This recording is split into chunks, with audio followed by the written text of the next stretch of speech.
pensamento de que Cristo voltaria no dia 22 de outubro de 1844 foi fruto de um profundo estudo da Bíblia realizado por Guilherme Miller com base em Daniel 8,14.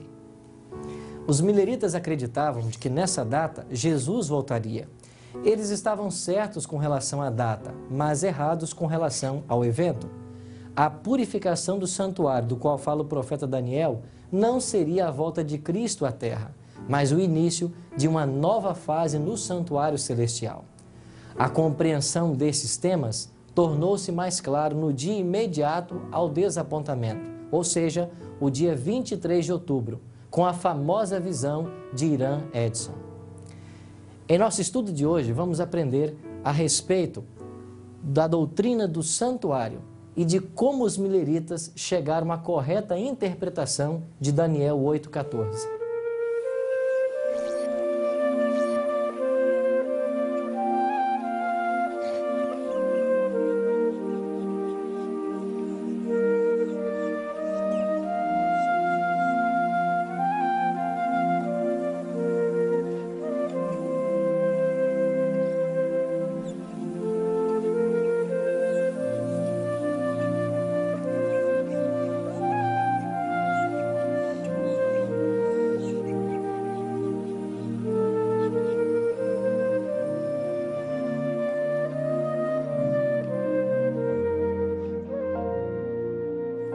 Durante os anos de 1816 a 1818, nesta mesma casa, Guilherme Miller começou um intensivo estudo da Bíblia.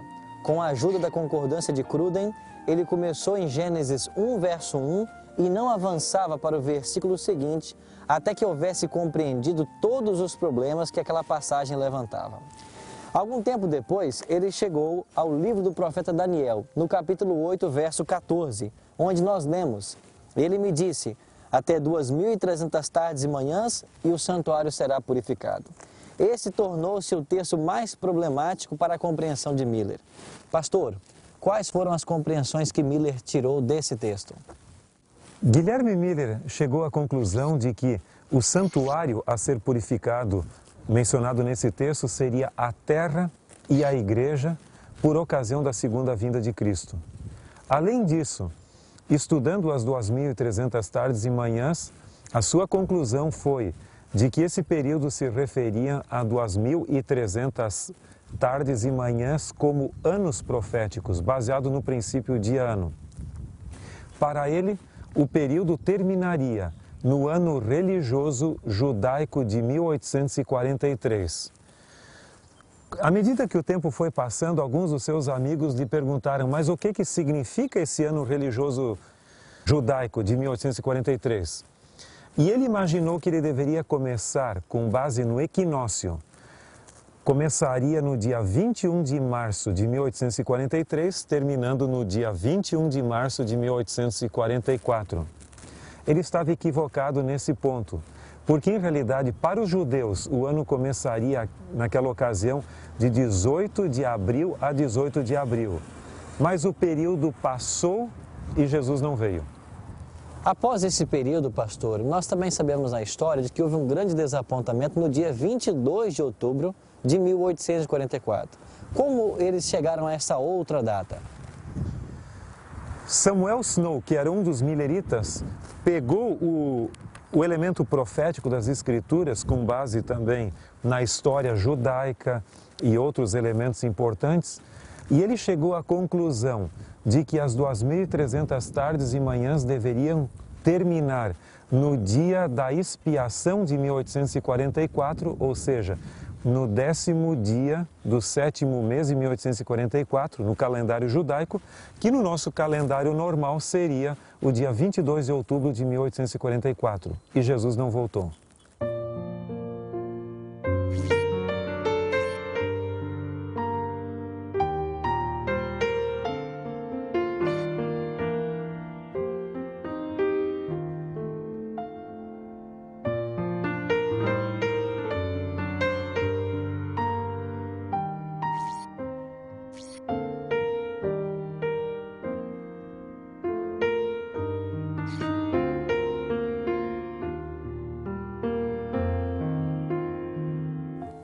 O que aconteceu então logo depois desse grande desapontamento?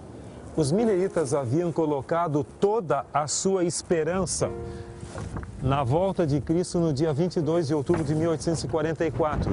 Como Jesus não voltou, eles se sentiram muito desapontados. E aqui, nesse graneleiro, Hiram Edson, juntamente com alguns amigos, passaram a noite do dia 22 para o dia 23 de outubro chorando, orando e buscando uma resposta para o desapontamento.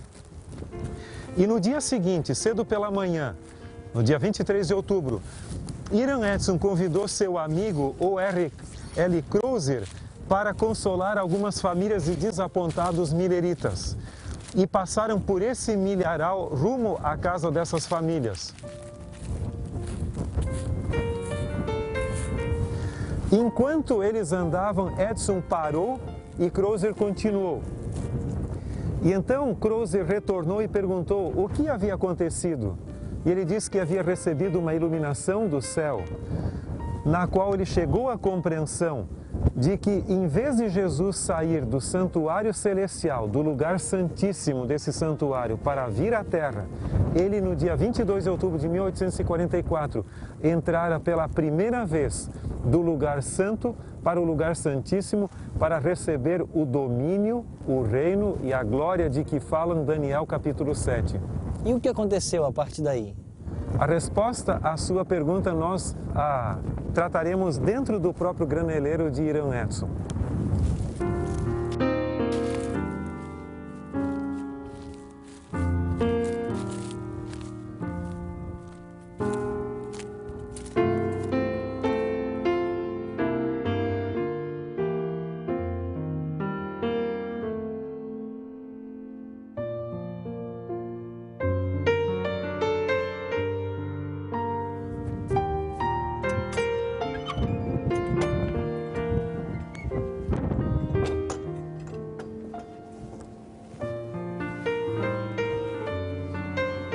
Pastor Arilton, essa revelação que Hiram Edson recebeu no milharal ali foi significativa para desencadear um processo de estudo da Bíblia.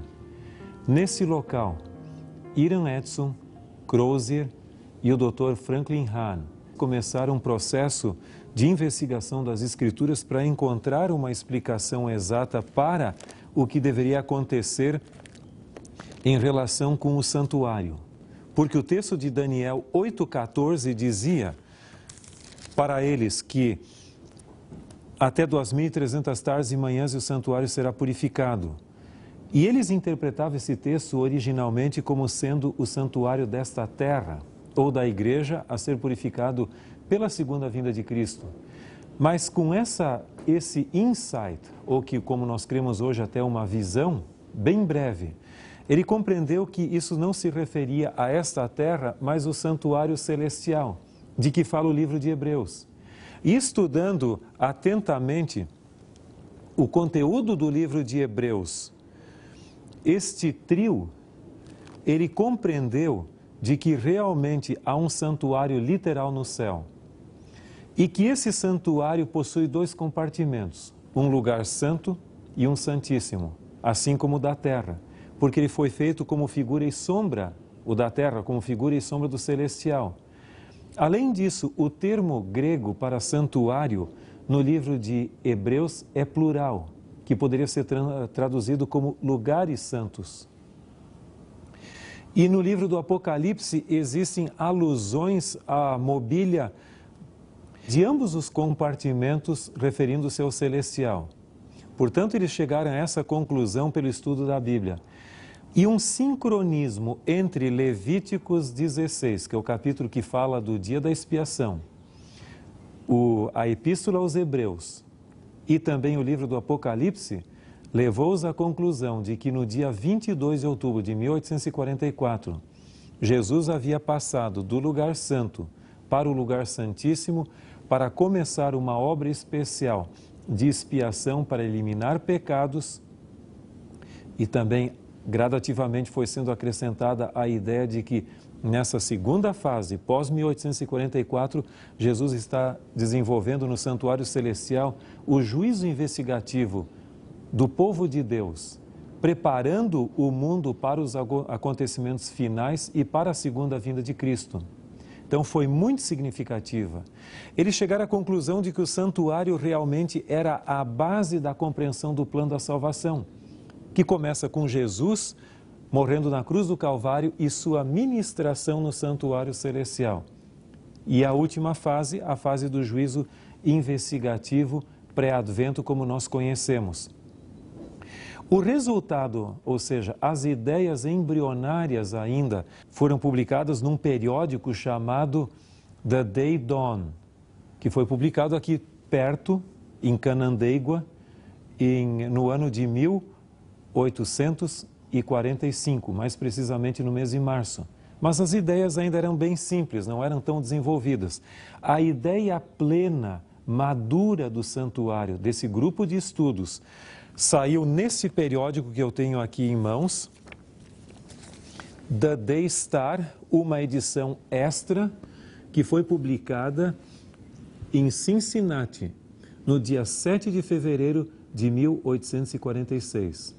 Aqui, Crozer, que foi o relator do grupo, porque ele era um estudante de teologia, ele colocou as bases do que se tornaria a compreensão adventista do santuário.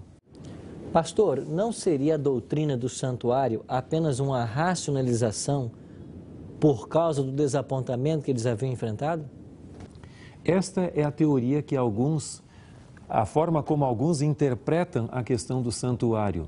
Mas se nós estudarmos a Bíblia, nós vamos ver que a doutrina do santuário, tão esquecida dentro do mundo cristão, tem uma base muito sólida, começando com o livro do Gênesis e terminando no Apocalipse. Você vai ver que começa com os altares do período patriarcal, depois você tem o tabernáculo do Sinai. Os altares ilustravam mais a ideia do sacrifício de Cristo. Mas o tabernáculo já, além do sacrifício, porque nele havia o altar de sacrifícios também, ele ilustrava também o ministério sacerdotal de Cristo, que ele haveria de desenvolver no céu. O Templo de Jerusalém depois ampliou a ideia ainda um pouco mais e, finalmente, esse tipo, essa sombra, ou seja, essa ilustração do Antigo Testamento foi se materializando na morte de Cristo na cruz do Calvário, que é o centro da história da salvação, e na ministração no santuário celestial. Para muitos cristãos, Jesus parece que após a sua morte e antes de sua segunda vinda, ele está em uma grande férias no céu, aguardando o momento de sua segunda vinda. Mas a Bíblia nos diz que ele está intimamente relacionado com a aplicação dos méritos de sua salvação para os seres humanos. Isso é muito importante. Essa segunda fase de um juízo pré-advento investigativo tem uma sólida base em Daniel capítulo 7, versos 9 a 14, também em Daniel 8, versos 9 a 14, e você tem uma confirmação no próprio livro do Apocalipse, onde você tem uma ideia, principalmente no capítulo 11, verso 1, que fala: medir o santuário, o altar e os adoradores do santuário. Você vai ver que na parábola de Mateus 22, fala de um exame dos convidados à festa, antes do início realmente dessa festa, ou da ceia das bodas ali, um exame prévio. Você tem vários outros textos também. O próprio peitoral que o sumo sacerdote usava era chamado de peitoral do juízo. Mas você vai ver que chega um ponto no livro do Apocalipse, capítulo 11, verso 19, que nos diz que o santuário no céu foi aberto e foi vista ali a Arca da Aliança. Ou seja, você vê uma transição no momento em que o lugar santíssimo é aberto. É certo que há muitas outras ideias correlacionadas, mas há um fio condutor na Bíblia do tema do santuário de Gênesis Apocalipse, que, se for bem compreendido e sistematizado, nós podemos ter uma outra visão do que Cristo está fazendo pela nossa salvação. Mas, pastor, quais seriam os benefícios pessoais que nós podemos hoje usufruir da intercessão de Jesus em um santuário celestial? A morte de Cristo na cruz foi o centro da salvação. Mas eu também posso ter uma visão completamente mais ampla e significativa do que Cristo fez pela nossa salvação, se eu puder compreender que ainda hoje Ele está preocupado por mim. Nós temos o texto bíblico de 1 João, capítulo 2, verso 1, que nos diz que essas coisas vos escrevo para que não pequeis, mas se alguém pecar, temos um advogado diante do Pai, Jesus Cristo, o justo. Não é uma promessa maravilhosa essa? E nós temos um outro texto também em Hebreus, capítulo 4, e os versos 14 a 16, que nos ajudam a compreender o significado do que Jesus está fazendo pela nossa salvação hoje. Hebreus 4, 14 a 16.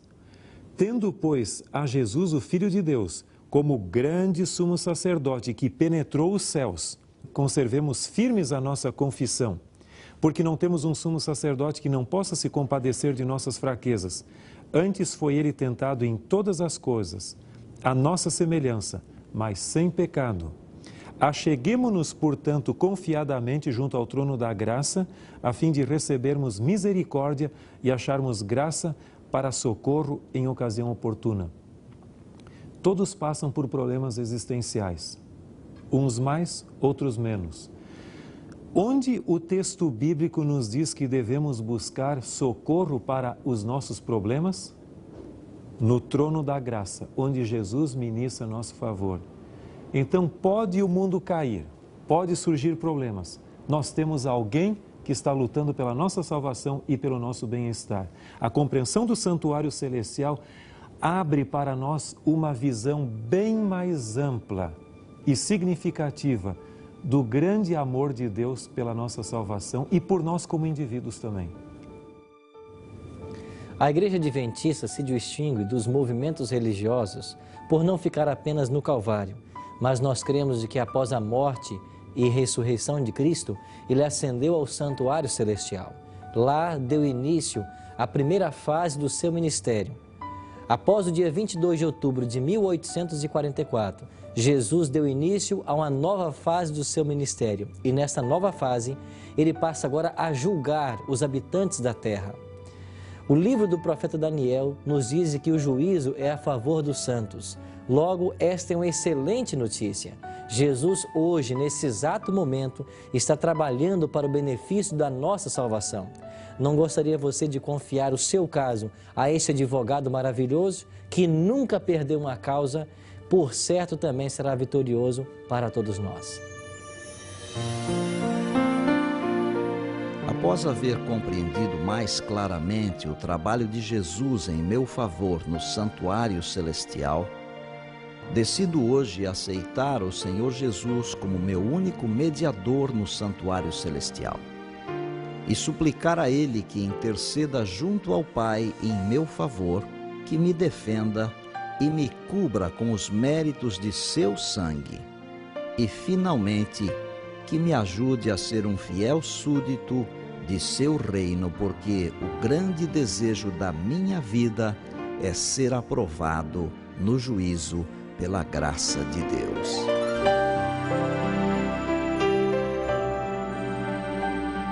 Se esta é a sua decisão, ore comigo agora. Grande Deus e Pai, muito obrigado porque Jesus está nesse exato momento no santuário celestial, intercedendo por todos nós. Obrigado porque este advogado nunca perdeu uma causa e nós queremos nesta hora entregar a nossa vida em Tuas mãos para que o Senhor interceda em nosso favor e que no grande dia do juízo nós sejamos absolvidos pela Tua maravilhosa graça. Te oramos em nome de Jesus. Amém. Esta nova compreensão a respeito da doutrina do santuário tornou-se um dos pilares na construção daquilo que viria a ser a teologia adventista do sétimo dia. A ênfase na pregação da breve volta de Cristo, associada ao ministério bifásico de Cristo no santuário celestial, formaria nos próximos 20 anos a teologia da Igreja Adventista. Entre aqueles que esperavam a volta de Cristo para o dia 22 de outubro, e que também passou pelo desapontamento, estava uma jovem de apenas 17 anos de idade, Ellen Gold Armon. Ainda que ela não soubesse, esta frágil jovem seria um poderoso instrumento nas mãos de Deus para conduzir os decepcionados milleritas em direção de uma organização mundial. Este, precisamente, será o tema do nosso próximo encontro.